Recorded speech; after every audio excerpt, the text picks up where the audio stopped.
In order to create a Slack integration where you can send notifications through a Slack webhook, you will need to set up a few things on Slack's end.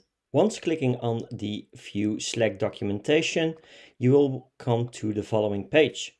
You will go to the Slack documentation where you will get explanation on how to send messages using incoming webhooks. The first thing you will need is to create an app to enable the webhook on. It's really simple to create your app. Just press the button.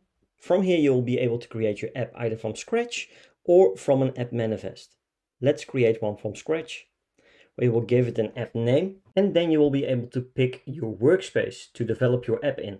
Once done, just press create app, and from here you will come into the basic information of your app. If we scroll down a little bit, you will see that we have incoming webhooks. And from here we will be able to create our webhook. Just press the incoming webhooks tab.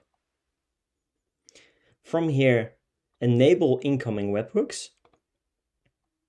If we scroll down now, we can add a new webhook towards your app. And now we can add a new webhook towards the workspace.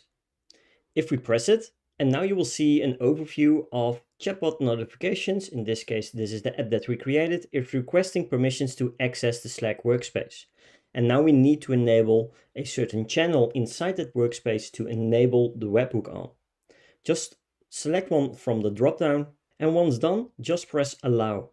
Now that you created your webhook, if we scroll down onto this page, you will see that your webhook URL is posted right here. Just copy the webhook, go inside of your platform integration, paste the webhook, and you can give it any app icon that you like to, along with the app name.